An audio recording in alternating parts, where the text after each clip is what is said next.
May 29th, 1453. The walls of Constantinople tremble under the thunderous roar of cannons.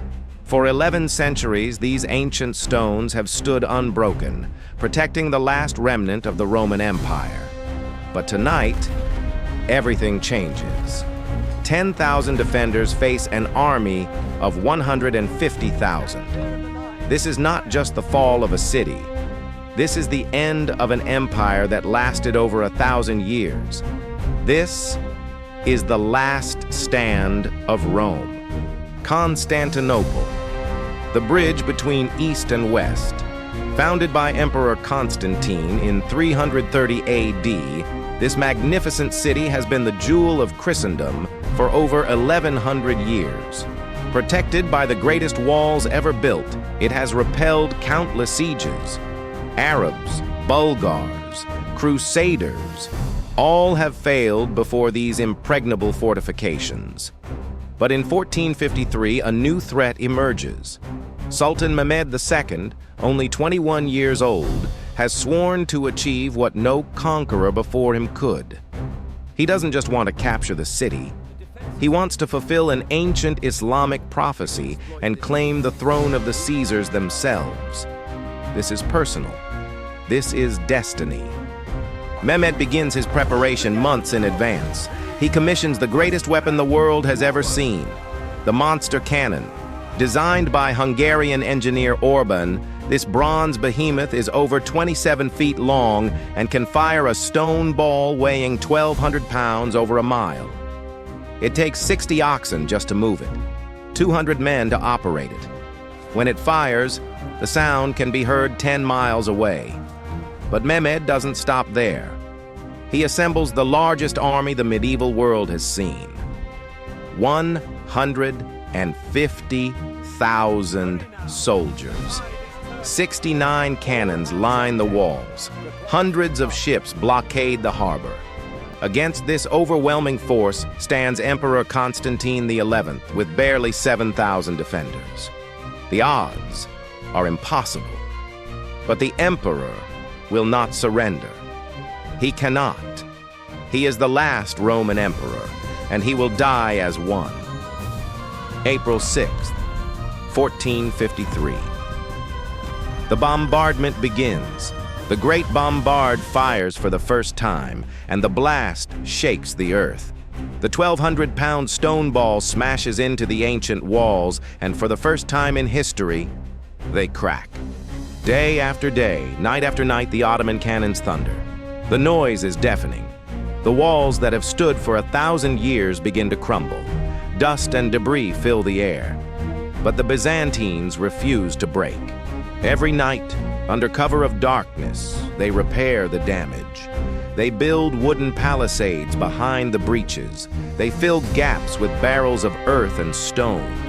Emperor Constantine fights alongside his men, inspiring them with his courage. They know they're going to die, but they will make the Ottomans pay for every inch. But Mehmed faces a critical problem. The Golden Horn, Constantinople's inner harbor, is protected by a massive chain stretched across its entrance. Ottoman ships cannot enter. The Byzantine navy, though small, controls this crucial waterway. So Mehmed does the impossible. He orders his engineers to build a road over the hills behind the city. Then, in one of the most audacious military maneuvers in history, he has 70 ships pulled out of the water and dragged overland, bypassing the chain completely. The Byzantines wake up one morning to find the Ottoman fleet inside their harbor. The psychological impact is devastating.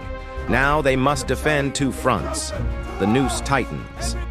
For 53 days, the siege continues. The Byzantines fight with desperate courage. Women and children join the defense, carrying stones and supplies. Priests bless the defenders and pray for a miracle. Giovanni Giustiniani, a Genoese mercenary captain, leads the most critical sector with his 700 volunteers. These professional soldiers are worth their weight in gold. They plug every breach, repel every assault. The Ottomans lose thousands trying to break through. Mehmed grows frustrated. He orders assault after assault. Waves of soldiers crash against the walls and are thrown back. The ground becomes slippery with blood. Still, the walls hold. But everyone knows it's only a matter of time. Supplies run low. Exhaustion sets in. And the cannons never stop firing. May 28th. Mehmed makes his final offer. Surrender, and your lives will be spared. Constantine refuses. He knows what surrender means. That night, the entire city prays.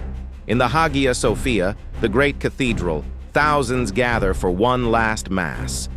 Orthodox and Catholic, Greek and Italian, all differences forgotten. They pray together, knowing that dawn will bring the end. May 29th, 3 a.m.